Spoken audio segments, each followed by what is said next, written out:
Salut à tous, les petits monstres. Bienvenue dans mon studio, là où l'horreur est présente. Bon, on s'appelle les petits monstres avant le 31 octobre, mais vu qu'aujourd'hui on est quand même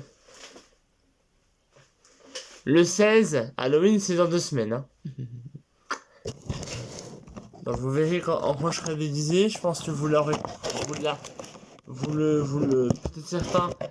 certains l'auront deviné, d'autres ne le savent peut-être pas. Je tiens à préciser que je ne dévoilerai mon déguisement d'Halloween à personne. Même à Cadris ou à Laurie. Hein. Ils auront la surprise en même temps que vous. Il n'y a que mes parents qui le savent. En gros, les personnes non abonnées ne le savent pas. En gros, je vais être déguisé. Il me manque 2-3 petites choses à faire, mais il est là. Il manque juste un élément. On passe à l'histoire d'horreur. Au programme, je vous prépare aujourd'hui 2 histoires de taille normale, de taille moyenne. Il n'y aura que 2 histoires aujourd'hui, mais c'est pas pour autant que la vidéo sera pas moins effrayante. On passe à la première histoire. Et puis on va parler d'une histoire de poupée pour changer un petit peu, tiens. Déjà, quand on parle de poupée, on sent où est-ce que ça va nous mener. Bon, j'ai rentré ça à la première personne comme d'habitude pour l'immersion. Bonjour, je m'appelle Nolak. J'ai 30 ans et ma femme est une grande collectionneuse de poupées. Ma femme Laila adore les poupées. Elle est très collectionneuse, elle adore tout ce qui est poupées. Mais c'est pas des poupées qui sont vraiment très rassurantes. Certaines poupées ont des larmes de sang, d'autres ont un couteau dans la main, et la poupée qui m'a le plus effrayé depuis que je connais ma femme, c'est la poupée qui se trouve au pied de mon lit. C'est simple, il y a des piédestals autour de notre lit. Avec une version pour pouvoir passer, parce que sinon pour passer c'est pas simple. Hein. Et cette poupée, au pied de notre lit, tient dans sa main gauche un grand couteau de boucher, en sa main droite une hache. Et chaque nuit, je me trouve justement en face. Parce que moi je dors à gauche et la poupée est justement du côté gauche au pied de mon lit. J'allais dire heureusement qu'elle n'est pas devant moi, mais qu'elle est au pied de mon lit. Parce que si elle était devant moi, j'aurais d'un de l'autre côté. Un jour, j'ai demandé à ma femme de changer et de me mettre à droite. Les poupées à droite en face de ma femme sont des poupées avec le couteau dans la main. Et les poupées en face de moi à gauche sont des poupées avec l'arme de sang. Un jour, ma femme m'a dit non, tu ne changeras pas de côté, tu restes du côté. C'est bon, c'est une poupée, elle ne bougera pas. Moi, croyant ma femme, j'ai décidé de dormir. Mais j'aurais pas dû croire ma femme. Car dans le noir, les poupées brillent. Car elles ont tous la bouche un peu ouverte. Juste comme ça. Elles ont un petit sourire, quoi. Un petit sourire sympathique. Et, excusez-moi, je reviens dans un instant.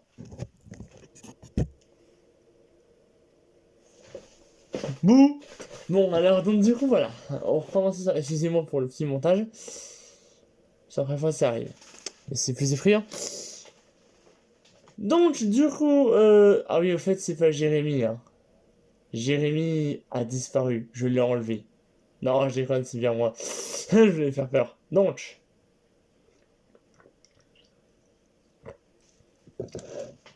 reprenons.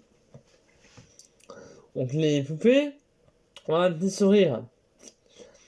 Leurs dents blanches colorées. Sauf que la poupée dans le couteau et la hache, elle sourit comme les autres. Même si elle pleure de son sourit. Mais d'un coup, je vois son sourire. Sa bouche bouger. Son sourire devient de plus en plus grand. De plus en plus large. Limite de là à là et à là. Et ses yeux deviennent en colère, comme si elle était malicieuse. Et maintenant, ce sourire n'est plus là. c'était en colère comme ses yeux. Ce sourire était dans l'autre sens, pleine de dents. La bouche était pleine de dents. Mais pas des dents comme nous, des dents plutôt pointues.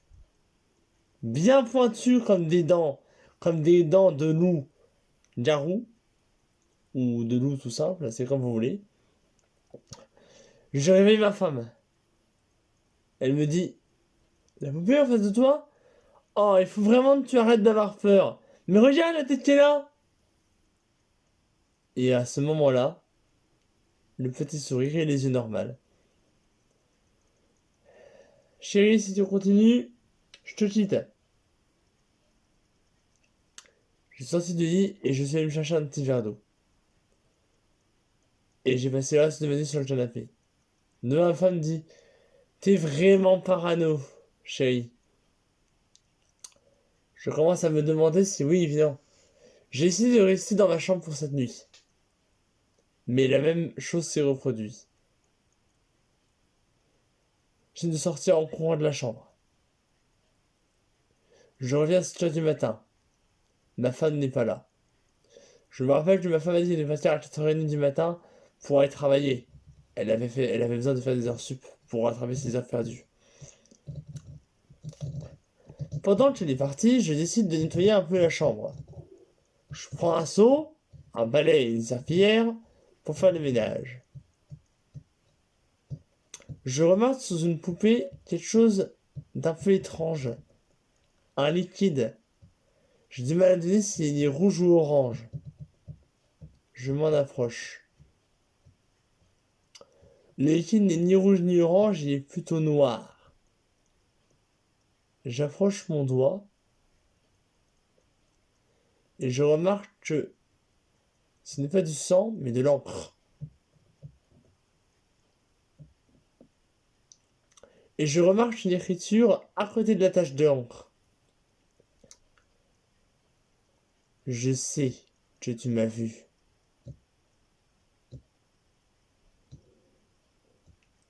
L'histoire s'arrête ici. Bon, on se dit vraiment que l'écriture qui est là, c'était de la poupée qui a souri à l'homme. On se dit peut-être que il va sûrement mourir. Voilà. La poupée est au courant que voilà, la poupée est vivante quoi. Donc elle a écrit, on sait que tu l'as vu. Je sais que tu m'as vu, voilà. Maintenant on passe à la seconde histoire. Donc la deuxième histoire. Il y en a que deux aujourd'hui, je l'ai dit au début de la vidéo. Oui, je m'amuse avec mon même le CD là où j'ai posé la caméra, et ça fait du bruit. J'arrête parce que ça va vous gonfler sinon. On va parler de bureau maintenant. Non, je rigole, on va parler de bureau. On va parler de bibliothèque. Ah, là il faut être silencieux. Vous garantis que ça va faire peur, hein. Bonjour, je m'appelle Lucas. J'ai 30 ans. Je passe l'intégrité de mon temps libre après le travail, quand je quitte le boulot à 14h. Je travaille dans, dans les, dans les bureaux. Euh, je suis psychologue, mais je travaille à mi-temps. Je commence à 8h et je finis à 14h. Car j'ai eu des problèmes de santé précédemment. Donc du coup, je reprends le travail tranquillement. Et quand je sors du boulot, j'ai l'habitude de passer le reste de mon après-midi à la bibliothèque. J'aime beaucoup lire. Et particulièrement, j'aime beaucoup lire des romans. Des romans qui sont pratiques. Depuis que je suis séparé de la femme depuis 2 ans, elle est partie et puis elle a refusé que je tienne l'ordre de mon fils. Par chance, j'ai été voir un juge et le juge garde mon fils une semaine sur deux. Et bon, comme cette semaine, mon fils est chez ma femme, je décide d'aller à la bibliothèque.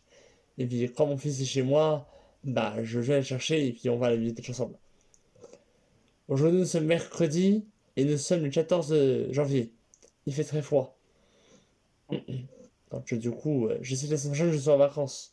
Du coup, on pourra faire des journées avec mon fils. Parce que le lundi, c'est fermé et puis le jeudi, ça ouvre tout l'après-midi. Enfin, lundi, oui, c'est fermé et le mercredi, ça ouvre tout l'après-midi. Et le samedi et le dimanche, c'est ouvert toute la journée et ça ferme très tard. Ça, le lundi, ils ferment. Et le samedi, ils ouvrent jusqu'à 23h. Et le dimanche, ils ouvrent pas le matin, mais ils ouvrent jusqu'à 1h du matin. Le lundi. Donc, du coup, voilà.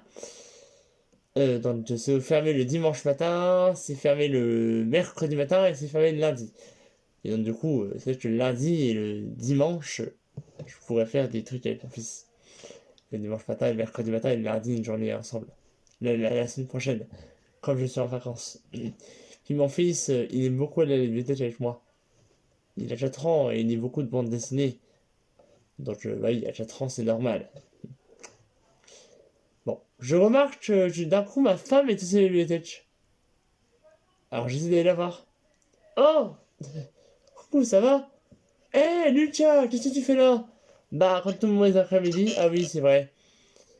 Bon, écoute, jette ton fils, hein, tu le ramènes pas. Oui, mais on peut peut-être aller boire un verre après. Oui, d'accord. Par contre, je garde Noélan, hein, c'est lui qui vient. Oui, oui, oui, t'inquiète pas. Oui, mon fils, je l'ai appelé Noélan. Pour une simple raison, j'aime beaucoup ce prénom. Ah oui, c'est mignon comme prénom. Avouez-le, c'est mignon. Très mignon. Et en plus, mon fils est mignon.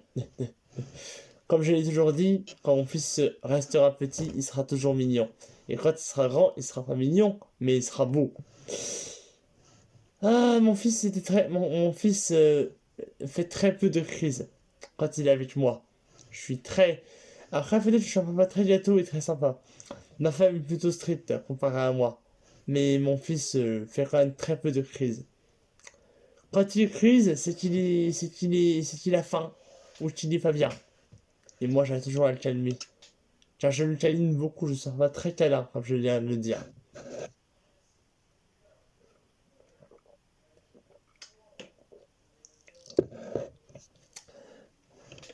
Mon fils est né le 14 mars, dans 2 mois c'est son anniversaire. Je sais quoi lui offrir déjà. Je vous dis ce que c'est. Je lui offrirai une voiture télécommandée. Ça fait quelques mois qu'il me la demande, mais je voulais le faire pour son Noël, mais j'ai pas pu. Avec mon boulot, je gagne pas beaucoup d'argent. Mais vu que j'ai une augmentation de salaire depuis quelques jours, mon patron m'a augmenté mon salaire, alors du coup j'ai pu réussir à avoir plus d'argent. Mon fils est très euphorique quand il a appris qu'il allait avoir des télécommandés. Je lui ai dit que j'allais lui acheter. Si je pouvais. Et il sait que j'ai une augmentation de salaire, donc il se dit que je vais l'avoir. 2 mois plus tard, l'anniversaire de mon fils passe. C'est 5 ans. 14 mars. Et le 15 mars, comme tous mes après-midi, je vais à la bibliothèque. Sauf que, à la différence des autres jours, elle est complètement vide. Pourtant, le jeudi, c'est plein. Enfin, c'est plein.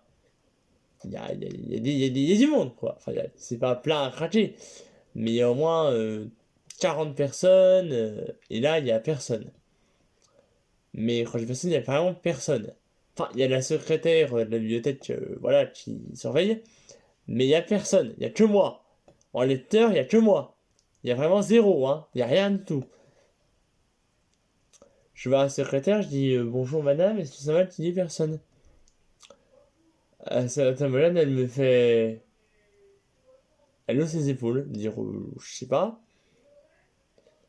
Et je remarque que le changement et je remarque que c'est parfaitement normal qu'il n'y ait personne. Et j'ai bien dû comprendre, j'ai dû mettre au moins 15 minutes pour comprendre pourquoi il n'y avait personne. Toutes les chaises et les livres ont été retirés. La secrétaire me dit, désolé monsieur, mais nous ne pouvons plus faire lire de romans. Et je remarque une note, justement, placée par terre. Elle est écrite en rouge. Mais pas en rouge, rouge stylo. Plutôt en rouge avec du sang. Je décide de la lire. Surtout, sors de la bibliothèque. Mais surtout, ne te retourne pas. Je retourne jusqu'à chez moi et je vais retourner entrer. Et en me retournant, qu'est-ce que je vois? Une autre note derrière moi. Écrit toujours avec du sang. Je décide donc du coup de la prendre et de la lire. Excusez-moi. C'est normal que j'ai des pleurs, je m'excuse. C'est normal.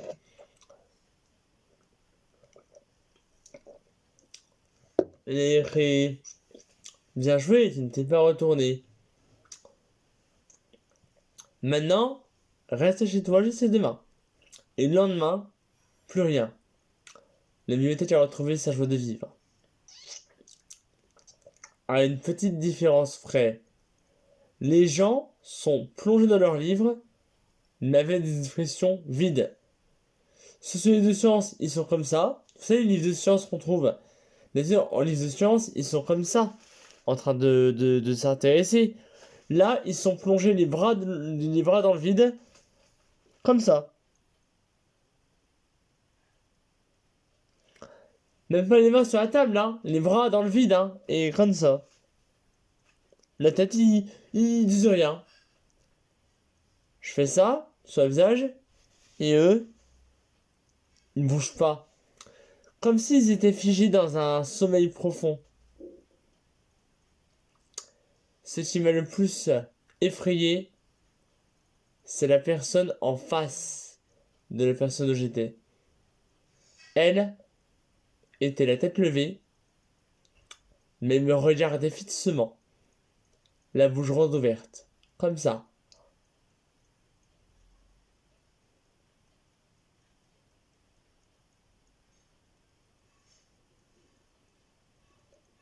Comme si elle disait tiens, qu'est-ce que c'est mis? La bouche grande ouverte, une expression de choqué. Et un autre ne me regardait pas, mais le regardait avec un air plutôt énervé, comme ça. Sa bouche était un sourire à l'envers et ses yeux étaient très énervés. Et ça regardait la personne qui me regardait avec sa bouche ouverte. Et de l'autre côté, à sa droite, parce que l'autre, la personne me regardait avec une tête plutôt triste. Des larmes coulaient, mais des larmes de sang. Je décide de détourner le regard et de me sauver. Mais attendez, ça s'arrête pas là. Mais cette histoire était sans c'était moyenne, mais en fait, cette histoire est très longue. Mais c'est bientôt fini, c'était pas ça, la fin. Et je me rends compte que c'est pas la bibliothèque. Donc, c'est pas la bibliothèque que j'ai l'habitude de voir. Je vais sur internet et ce que je découvre a failli me faire tomber dans les pommes. Je me rends compte que la bibliothèque où je vais tous les après-midi a été démolie en 1950. Ce qui veut dire que toutes les personnes que j'ai vues n'étaient pas réelles. Et pourtant, je suis réellement allé. Et ça s'arrête ici. On va allumer la lumière et on va décrire ces histoires.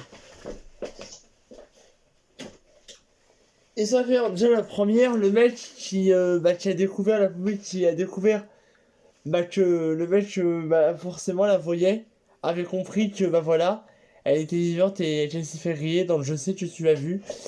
Et la deuxième histoire, en fait, on peut croire que les personnes de la bibliothèque étaient simplement des fantômes, ou c'était des... Voilà, parce que voilà.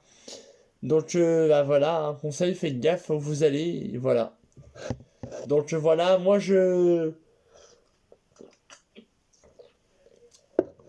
Maintenant, faites des recherches toujours. Avant d'aller à un endroit, faites des recherches s'il existe encore sur internet.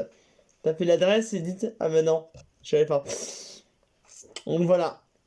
C'était vraiment des histoires, des belles histoires bien effrayantes. Moi je vous dis, j'ai vraiment flippé. Et ça me fait plaisir de les raconter parce que même moi j'ai peur en les racontant. Pour le mois de novembre, alors on restera dans le thème de l'horreur jusqu'à la fin des vacances. Par contre, à Halloween, il y aura un thread d'horreur. Et vu que je suis à 3 vidéos par semaine pendant les vacances, au mois de novembre, comme Halloween c'est tombe un lundi, les 2 jours de novembre, il y aura des essayez de ne pas avoir peur. Comme ça, on reste dans l'horreur, mais vu qu'on sera plus en mois très d'horreur, voilà. Je ferai des petits essais de ne pas rire, essayer de ne pas sourire, tout ça, j'en referai. Mais là, vu qu'on est sur l'horreur, on reste sur l'horreur pour le moment. Jusqu'à la fin des vacances. Et après les vacances, je vous prépare une petite surprise. Je ne vous dis pas ce que c'est. C'est une surprise. Alors, vous voyez derrière le trou de bleu. Vous voyez le trou de bleu derrière. Au-dessus, il y a un trou de blanc, semblable à un fil. Et ben justement, j'en parlerai de ce fil à après les mois d'horreur. Déjà, je vous ai donné un indice sur ce que je ferai en parlant du fil.